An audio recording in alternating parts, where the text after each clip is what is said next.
भगवान बोले कि अब क्या किया जाए। बोले गुरुदिनम कुरियात। भगवान जोर जोर से चिल्ला के रोने लगे।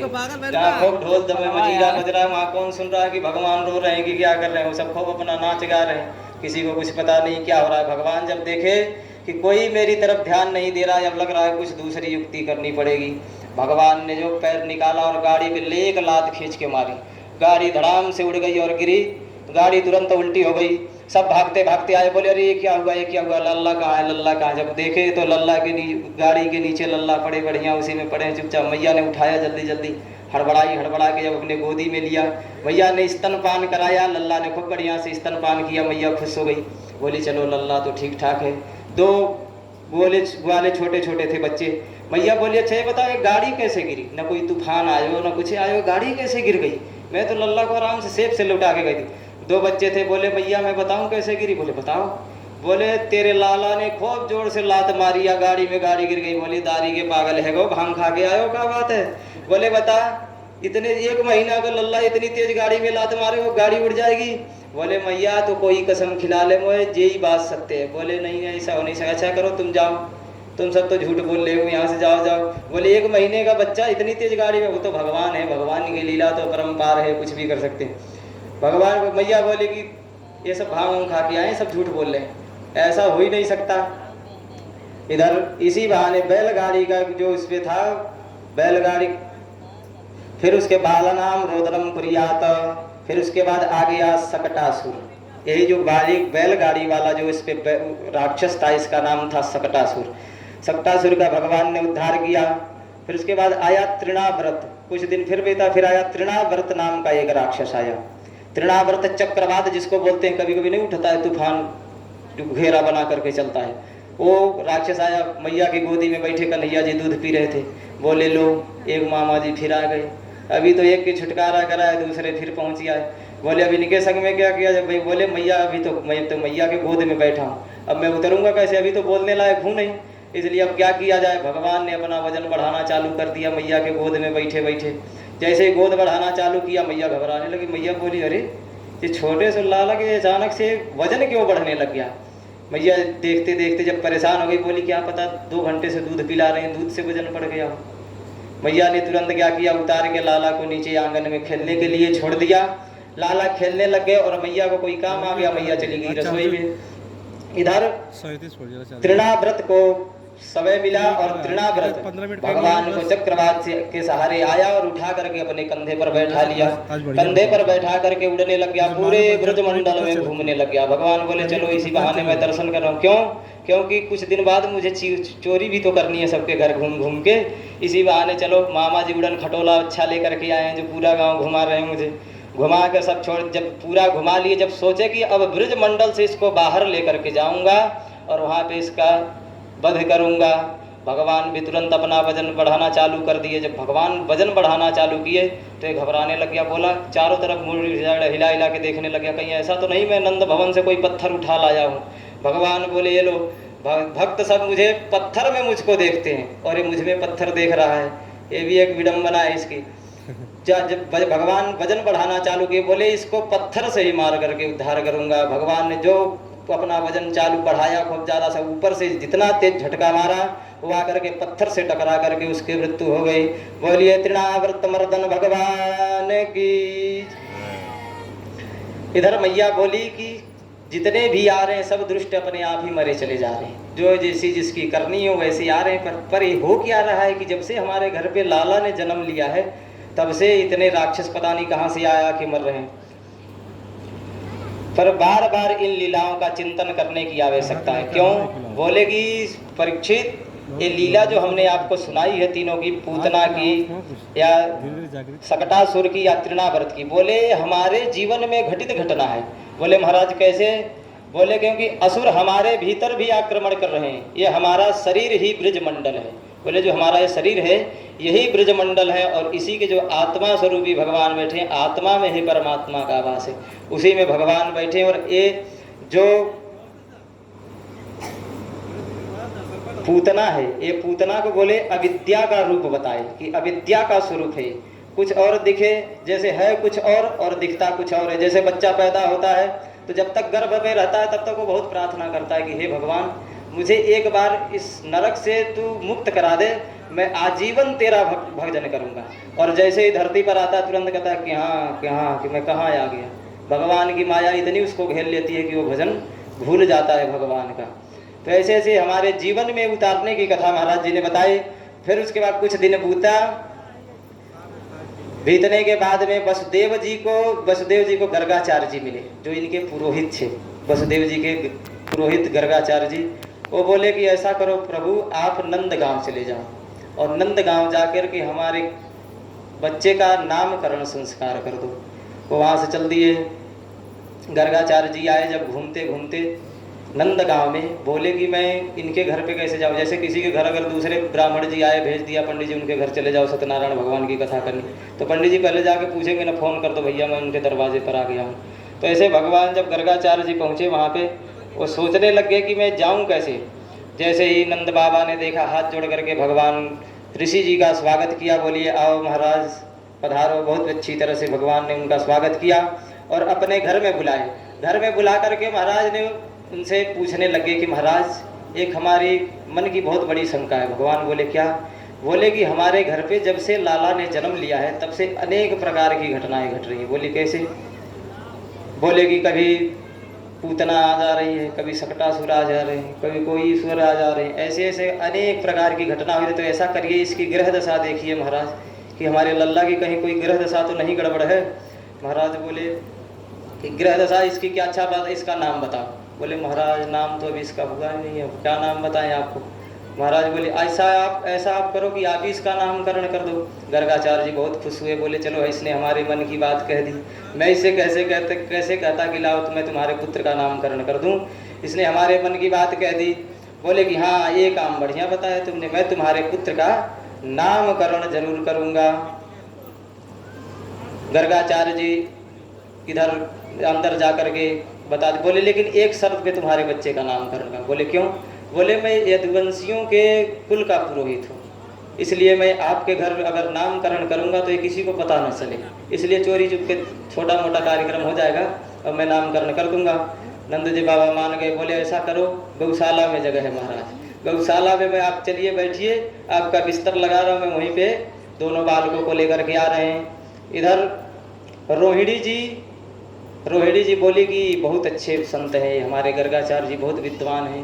बोले अच्छा तो देवकी माता के मन में एक शंका उत्पन्न हुई। बोली पंडित जी की परीक्षा लेनी है मुझे। बोले कि चलो।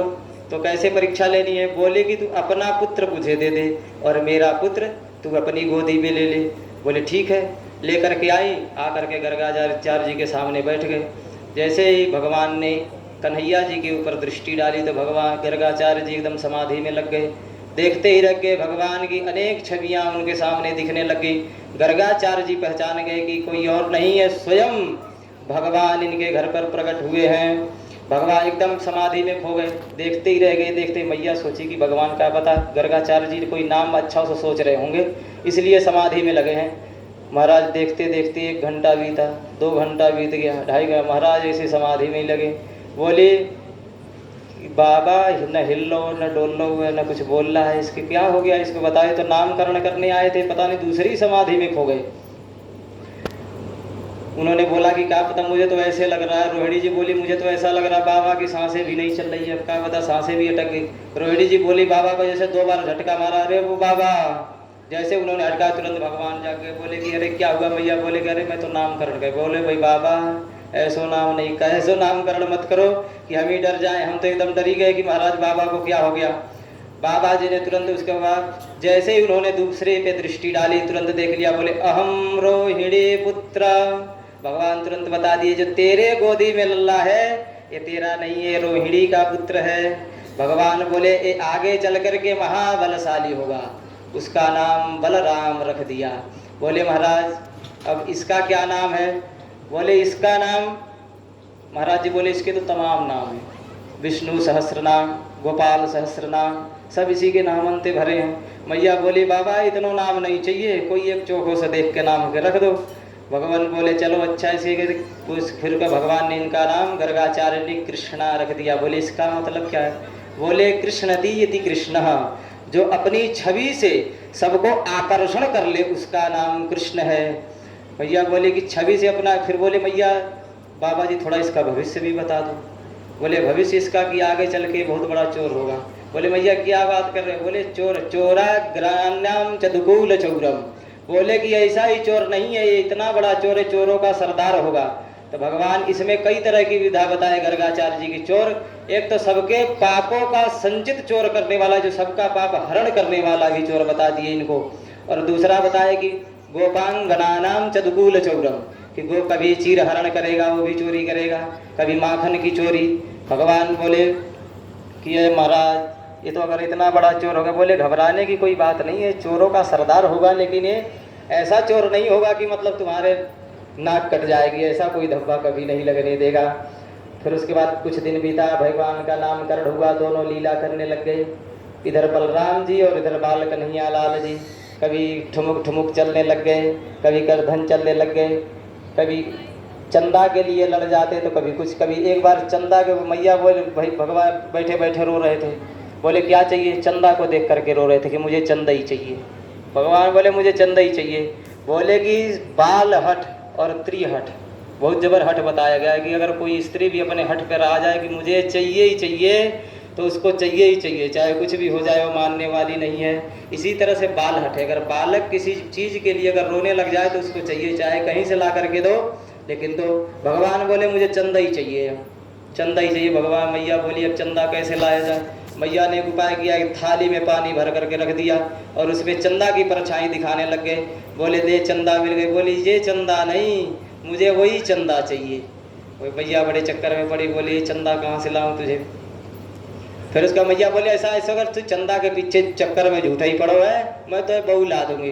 भगवान चंदा का चक्कर छोड़ दिए, बोले मुझे बहुए चाहिए अब तो, और वो अभी चाहिए। मैया फिर चक्कर में पड़ गई, बोले किसी तरह से भगवान को समझाया बुझाया। इधर बाल गोपाल चौर विद्या प्रचार मंडल खुलने लग गया।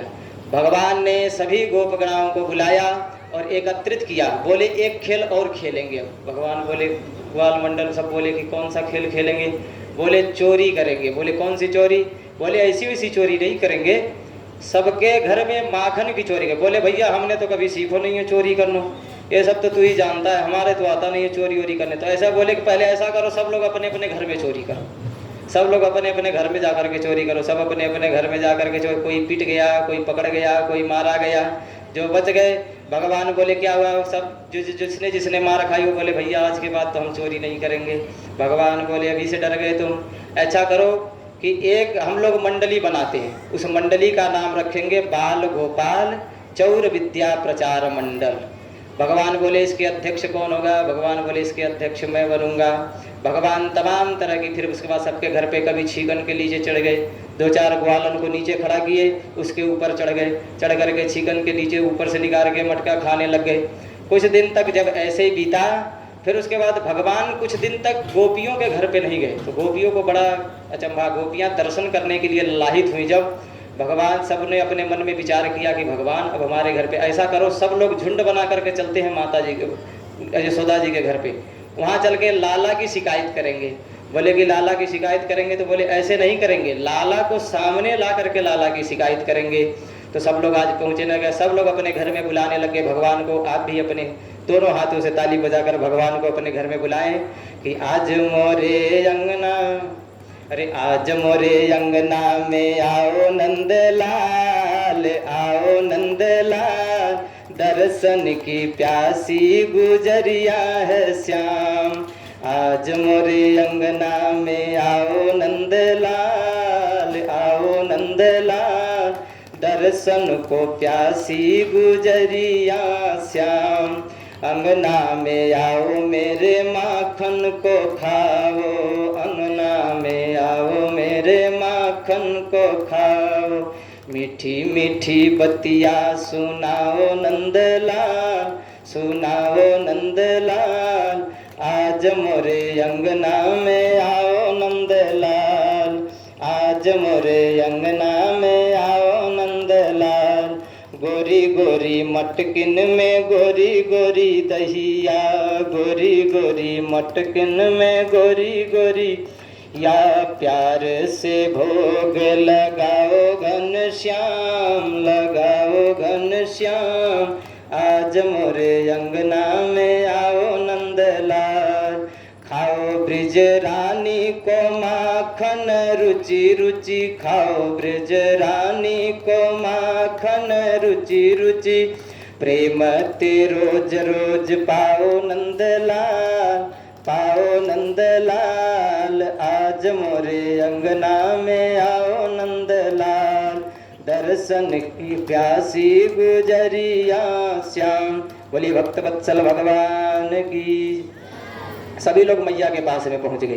कोई मटकी लेकर के जा रहा है तो भगवान इधर पीछे से छिप करके गुर्दे से मटकी फोड़ दिए, उसका पूरा दही बिखार दिया। सब लोग आ करके माता रानी से, माता जी से उनकी शिकायत बताने लगे। बोली किस बात की शिकायत है? बोली तेरो लाला मैया बहुत बिगड़ गए हो। बोले क्या हुआ? बोले हमारे कभी बछड़ा को छोड़ करके भग जाए, कभी माखन खा के भाग जाए, खाए सो खाए कोई दुख नहीं है, पर हमारी मटकी फोड़ करके भग जाता है। मैया बोली अपने लल्ला का पक्ष लेते हुए बोली कि ऐसा करो, अगर हमारा लल्ला तुम्हें चोर ही दिख रहा है तो इसको पकड़ कर दिखाओ। सब गोपियों को गोपियाँ बोली कि मैया तू अपने लल्ला की पक्ष ले रही है पर इसको डांट नहीं रही है। मैया बोलेगी, नंदलाला जी क्या बोले कि ब्राह्मण घाट पे, मैया बोले कि मैया ये सब झूठ बोल रही हैं, मैंने इनकी कभी मिटकी नहीं फोड़ी। मैया बोली कि लाला चिंता ना कर। फिर जब सब गोपियाँ अपने अपने घर पे गई, मैया जी समझाने लगी। बोली लाला ऐसा ना कर, बहुत बेइज्जती हो जाएगी तेरी, कोई शादी भी नहीं करेगा। लाला बोले मैया मैं कभी जाता ही नहीं हूँ, चाहे कोई कसम खिला ले मैया मैंने इनके घर पे चोरी नहीं की। मैया बोली हाँ वो तो मुझे पता है कि मेरे घर में हरिश्चंद्र पैदा हुए हैं, बाकी और ऐसे तो कोई कर नहीं सकते। इधर गोपियों के दर्शन दिए भगवान, सबके घर पे चोरी करते करते कुछ दिन बाद जब बीता तो एक दिन महाराज माखन खाते खाते इनको मिट्टी खाने का स्वाद लगा महाराज को। ये ब्रह्मांड घाट पर पहुँचे। ब्रह्मांड घाट पर जाकर के नंदलाला ने एक ढेला उठाई और मिट्टी मुख में डाल लिया। इन्होंने जैसे बलराम जी देखे, बलराम जी बोले लाला तेने मिट्टी खाई? बोले नहीं मैंने तो मिट्टी नहीं खाई। बोले कि जा करके मैया से शिकायत करने लगे, मैया तेरे लाला ने आज मिट्टी खाई। मैया बोली क्यों रे, आज तक तो अभी माखन ही खाता था, मिट्टी भी खाने लग गया? बोले ना मैया मैंने तो मिट्टी नहीं खाई। ना हम भक्षति वानम्बम सर्वे मिथ्या विनंसनम। मैया ये सर्व झूठ बोल रहे हैं, जितने सब झूठ बोल रहे हैं, मैंने मिट्टी नहीं खाई। ना हम भक्षति वानम्बम, कि मैंने मिट्टी का भक्षण नहीं किया। बोले कि अच्छा तूने मिट्टी का भक्षण नहीं किया? बोले नहीं। नंदलाल बलराम जी बोले मैया इसका मुंह खोल करके देख लो। बोले कन्हैया बोले समक्षम पश्चिमे मुखम। मैया अगर तुझे विश्वास नहीं है चल तो मेरा मुंह देख लिए। बोले पश्चिमम पश्चिमे मुखम। भगवान ने जैसा ही मुंह खोला, भगवान के मुख में मैया ने जैसे ही देखा तुरंत चारों पूरा ब्रह्मांड का दर्शन कराने लगे। मैया आँख मिचते हुए बोली क्या क्या दिख रहा है मुझे? सूर्य चंद्रमा पहाड़ पूरा नैनीताली भगवान के मुझमंडल में घूमने लग गया। मैया ने तुरंत आँख बंद कर लिया। फिर बोले कि ये क्या है? तेरे मुख में तो पूरा ब्रजमंडल है। माता जी को वहाँ पे थोड़ा सा क्या हुआ कि स्तुति करने जाए, माता जी उनकी स्तुति करने लगी। नंद और यशोदा दोनों हाथ जोड़ करके बैठ गई। मैया बोली कि ये परम पिता परमेश्वर हमारे कोख से जन्म ले लिया है। तो उसका बोली मैया कैसी बहकी बहकी बातें कर रही है, मेरे मुख में क्या तुझे दिखा? बोले तेरे मुख में पूरा ब्रजमंडल, क्या पूरा मंडल ही दिख रहा है। बोले कि नहीं तुझे कुछ मिथ्या है, तेरी बुढ़ापे की आँख है इसलिए चकाचौंध हो गई होगी। बोले अच्छा दोबारा मुँह खोल। जब भगवान ने दोबारा मुँह खोला तो कुछ नहीं, सब जैसे की तैसे पूरी माया भगवान ने समेट कर लिया। स्तुति करना जाए माता ने जब पूरे उन्होंने यशोदा का आ गई। फिर आ गई दिवाली। कुछ दिन बाद जब बीता तो आ गई दिवाली। नंद और यशोदा दोनों ही पूर्व जन्म के द्रोण और धरा नाम के वसु थे। जो ये लोग थे ये द्रोण और धरा नाम के वसु थे। इन्होंने वह कठोर तप करके भगवान को गोद में भी खिलाने का वरदान मांगा था, इसीलिए भगवान ने इनके घर पे नंद के लाला बन करके आए थे। अब कुछ दिन बीता, फिर आ गई दिवाली। एकदा गृहदासीषु यशोदानंद गेहिनी कर्मांतर निरोपास निरपय थे स्वंदधि यानि यानि गीतानि तद बाल चरितानि च दधि निरमंथेन काले स्मरन्ते तानि दायकम। दधि निर्मंथेन, माता जी बैठ करके दही का मंथन कर रही थी और अलग अलग प्रकार के माता जी पूजन के लिए तैयारियां कर रही थी। इधर लाला जगे और लाला जब जगे तो देखे कोई नहीं दिख रहा तो लाला रोने लगे। मैया दौड़ती दौड़ती आई और उनको अपने गोदी में बिठा करके और स्तनपान कराने लग गई। लाला बोले मैया मैं तुझसे एक बात पूछना चाहता हूँ। मैया बोली पूछो, क्या पूछना चाहते हो? लाला बोले कि बच्चा ये बता तुझे दूध प्यारो है कि पूत प्यारो है? मैया बोली कि कैसी बातें कर रहा, मुझे तो पूत ही प्यारो है। इधर भगवान ने जब देखा कि कह रही मैया पूत प्यारो, भगवान ने अपना थोड़ा सा तेज बढ़ाया और दूध रखा था चूल्हे पे। भगवान ने जैसे तेज बढ़ाया उधर दूध गिरने लग गया। मैया ने देखा जैसे दूध गिर रहा है, भगवान को उठाकर तुरंत पटक के दौड़ते दौड़ते चली गई। बोली जा करके दूध उठा के रखा, तब तक भगवान को क्रोध आ गया। भगवान ने उठाया एक पत्थर और जितनी हंडी अंडा रखे थे सब फोड़ डाले। माता जी को फिर जब माता जी आई देखिए क्या कह दिया, बोले तू ही तो कह रही थी मुझे पूत प्यार हो, दूध प्यार हो, नहीं मुझे पूत प्यार हो। अब बता थोड़ा सा दूध क्या उबला तो मुझे ही फेंक करके भग गई। इसलिए भगवान क्रोध में आकर के सब तोड़ डाले। मैया ने उठाई साटी और लाला को दौड़ाने लगी। लाला भगने लग गए। मैया बूढ़ी सी तो ही दौड़ाने लग गई, पूरे चारों तरफ आगे आगे लाला भागे, पीछे पीछे मैया भागे। जब मैया दौड़ाते दौड़ाते थक गई, जब भगवान हाथ नहीं आए तो उसके बाद लेकर के बैठ गई। बोली लाला आ जा। बोले नहीं तू मारेगी, मैं तेरे पास नहीं आऊँगा। बोले नहीं मारूंगी, आ जा। बोले नहीं तो फिर ये साटी लेकर के क्यों बैठी है? बोली लाला ये तो बुढ़ापे की एक सबको लेना पड़ता है, इसी नहीं जब बुढ़ापा आ जाता है तो लाठी के सहारे चलना पड़ता है, इसलिए लाठी लेकर के बैठी हूँ। बोले नहीं नहीं लाठी ले गई, ले या तो लाठी फेंक दे तब तो मैं तेरे पास में आऊँगी। मैया ने संटी रख दी अलग। बोली अब आ जा। बोले कि सही बता मारेगी नहीं? बोली नहीं मारूंगी। लाला आए और जैसे आए तुरंत मैया ने पकड़ लिया। बोली चला अच्छी तरह से तेरी पूजा करूंगी। भगवान का नैया रोने लग गए। बोले कि मैया तू तो झूठ बोल रही है, पहले तो बोली नहीं मारूंगी और अब कह रही है कि नहीं मारूंगी। भगवान रोने लगे। फिर उसके बाद जब देखा भगवान ने प्रार्थना किया, यदि हम दंगूलम नूनम यदि यदबंधनम। माता जी ने बहुत भगवान कन्हैया ने जब भगवान कन्हैया की जब छवि देखी तो माता जी मोहित हो गई। बोले अच्छा चला ऐसे नहीं मान, लेकिन तेरी गलती की तो सजा तुझे देनी पड़ेगी, नहीं तो फिर बिगड़ जाएगा। तो माता जी ने आज क्या किया, भगवान को रस्सी से बांधने लग गई। और जितनी बार रस्सी से बांधे हर बार 2 अंगुल रस्सी कम पड़ जाए, फिर जाए अंदर से रस्सी लेकर के आए, फिर 2 अंगुल रस्सी कम पड़ जाए। भगवान अपनी लीला किए ही जा रहे हैं। फिर रस्सी लेकर के आए, फिर 2 अंगुल रस्सी कम पड़ जाए। बोले यहाँ पे 2 अंगुल ही रस्सी क्यों छोटी पड़ी? भगवान ने परीक्षित जी बोले महाराज ये 2 अंगुल रस्सी आखिर में जितनी बार लाते थे क्यों छोटी पड़ी? बोले मनुष्य का पुरुषार्थ, 1 अंगुल मनुष्य का पुरुषार्थ और दूसरा भगवान का प्रेम वात्सल्य। बोले कि जैसा मनुष्य का पुरुषार्थ रहता है, जैसा कर्म रहता है, भगवान उसके संग में वैसे ही आते था। जब दोनों एक जगह बराबर होते हैं तब जाकर के रस्सी पूरी बंधती है, तब जाके जन्म मरण का चक्कर छूटता है। पुनरपि जननम पुनरपि मरणम पुनरपि जननी जठरे शयनम। कि जब तक ये पुरुषार्थ और भगवान का परमार्थ एक संग में नहीं मिलेगा तब तक अनेक जन्म में अनेक अपने कर्म के योनि में भगवान इसी तरह से 84 लाख योनि में भटकाते रहेंगे। तो इसलिए 2 ही अंगुल रस्सी कम पड़ती चली गई। बोले इष्टवा परिश्रमम कृष्ण कृपया शीर्षि बंधनम। भगवान को ओखल से बांध दिया और ओखल से बांध करके चली गई। भगवान जब देखे कि अब चारों तरफ कोई नहीं दिख रहा है तो 2 वृक्ष थे नंद जी के भवन में, 2 वृक्ष थे। भगवान क्या किया उसी के अंदर से निकल गए और ओखल उसी में जाकर के फंस गई। ओखल जब फंस गई तो भगवान ने ओखल फंसा के खूब जोर से झटका मारा और दोनों वृक्ष गिर गए। उसमें से 2 युग पुरुष प्रकट हो गए भगवान, और दोनों ने हाथ जोड़ करके भगवान के आगे दंडवत किया। दिष्टवा परिश्रमः कृष्ण कृपया शीर्षि बंधनम।